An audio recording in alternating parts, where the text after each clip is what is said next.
Assalamualaikum warahmatullahi wabarakatuh.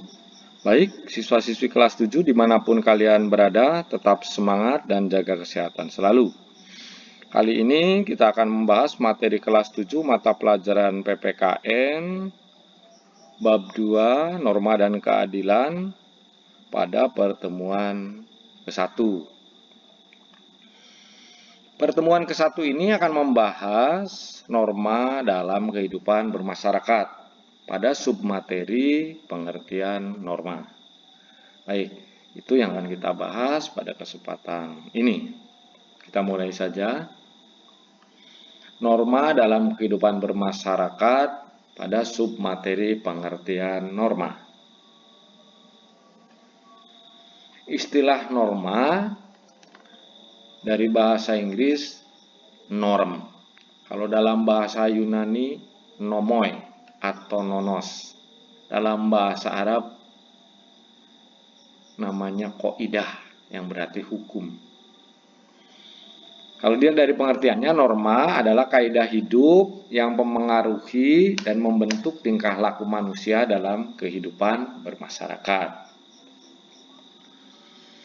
Seorang ahli filsuf Yunani bernama Aristoteles yang hidup pada 385 sampai dengan 323 sebelum Masehi. Dia merupakan murid dari Plato dan guru dari Alexander Agung. Dalam bukunya Politik, judulnya adalah Politics, mengatakan bahwa manusia adalah zoon politikon. Artinya manusia selalu hidup bersama, berkelompok dalam masyarakat. Dengan demikian, manusia merupakan bagian dari manusia lain yang hidup bersama-sama. Manusia memiliki dua peran dalam kehidupan bermasyarakat. Yang pertama adalah sebagai makhluk individu. Sebagai makhluk individu, manusia memiliki keinginan untuk memenuhi kebutuhan dirinya. Nah, dia cenderung egois sebagai makhluk individu. Namun, manusia juga sebagai makhluk sosial. Sebagai makhluk sosial, manusia membutuhkan orang lain. Sebagai makhluk individu, satu sisi dia egois, tapi sebagai makhluk sosial dia butuh orang lain. Seluruh kelompok masyarakat pasti memiliki aturan. Bahkan ketika hanya dua orang berkumpul, pasti akan ada aturan atau norma yang mengatur kedua orang tersebut dalam berinteraksi. Menurut Cicero yang hidup pada tahun 106 sampai 43 sebelum Masehi, dia adalah seorang ahli hukum bangsa Romawi. Mengatakan bahwa ubi societas ibi ius, yang artinya di mana ada masyarakat, di situ ada hukum. Di mana ada dua orang atau lebih, maka hukum adalah sesuatu yang wajib ada untuk mengatur hubungan antara dua orang atau lebih tersebut, supaya tidak terjadi kekacauan. Oleh karena itu, tidak ada seorang pun di dunia yang tidak memerlukan hukum dalam kehidupannya, siapapun dia. Berumur tua atau muda, anak-anak, remaja, dewasa, laki-laki atau perempuan, semuanya memerlukan hukum. Menurut Roscoe, dia adalah seorang sarjana dan pendidik hukum di Amerika. Dia pernah menjabat sebagai dekan Fakultas Hukum Universitas Nebraska dari tahun 1003 sampai 1911. Dan dekan Sekolah Hukum Harvard dari tahun 1916 hingga 1936. Menurut Roscoe, dalam masyarakat terdapat 3 kategori kepentingan yang dilindungi. Yang pertama adalah kepentingan umum. Yang kedua atau B adalah kepentingan masyarakat. C adalah kepentingan pribadi.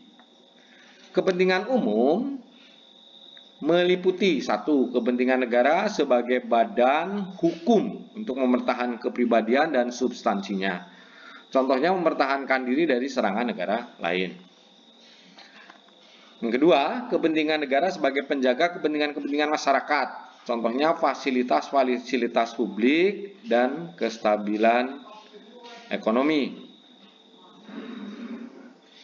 Kepentingan yang kedua adalah kepentingan masyarakat yang terdiri dari 1. Kepentingan masyarakat bagi keselamatan umum, contohnya perlindungan hukum bagi keamanan dan ketertiban. 2. Kepentingan masyarakat dalam jaminan lembaga-lembaga sosial, contoh perlindungan lembaga perkawinan atau keluarga. 3. Kepentingan masyarakat dalam kesusilaan untuk melindungi kerusakan moral, contohnya peraturan-peraturan hukum tentang pemberantasan korupsi. 4. Kepentingan masyarakat dalam pemeliharaan sumber-sumber sosial. 5. Kepentingan masyarakat dalam kemajuan umum untuk berkembangnya manusia ke arah yang lebih baik dan sempurna. Yang terakhir, kepentingan masyarakat dalam kehidupan manusia secara individual. Misalnya, perlindungan kebebasan berbicara. Yang terakhir adalah kepentingan pribadi yang terdiri dari kepentingan pribadi, contohnya perlindungan terhadap fisik, kehendak berpendapat, keyakinan beragama, dan hak milik. Yang kedua, kepentingan dalam rumah tangga, contohnya perlindungan bagi lembaga perkawinan. Yang ketiga, kepentingan substansi, contohnya perlindungan harta benda. Baik, demikian pembahasan tentang pengertian norma. Nah, selanjutnya mari kita simpulkan pertemuan yang pertama ini. Kesimpulannya adalah yang pertama, pengertian norma. Norma adalah kaidah hidup yang memengaruhi dan membentuk tingkah laku manusia dalam hidup bermasyarakat. 2. Menurut Aristoteles, manusia adalah zoon politikon, artinya manusia selalu hidup berkelompok dalam masyarakat. Yang ketiga, menurut Cicero, seorang ahli hukum bangsa Romawi mengatakan bahwa ubi societas ibi ius, yang artinya di mana ada masyarakat, di situ ada hukum. Menurut Roscommon, dalam masyarakat terdapat 3 kategori kepentingan yang harus dilindungi norma, yaitu kepentingan umum, kepentingan masyarakat, dan kepentingan pribadi. Demikian kesimpulan pertemuan yang pertama pada pembahasan norma dan keadilan, khususnya pada submateri pengertian norma. Setelah menyimak penjelasan tadi sebagai bahan latihan dan untuk lebih memahami serta mengukur tingkat pemahaman terhadap materi pertemuan ini, maka kalian coba kerjakan tugas di bawah ini. Selanjutnya dikumpulkan kepada Bapak Ibu Guru. Nah, ini soalnya kalian kerjakan, setelah itu dikumpulkan ke Bapak Ibu Guru kalian. Demikian yang bisa saya sampaikan, kurang lebihnya mohon maaf. Terima kasih atas perhatiannya. Semoga pertemuan ini dapat bermanfaat. Amin. Akhir kata, wassalamualaikum warahmatullahi wabarakatuh.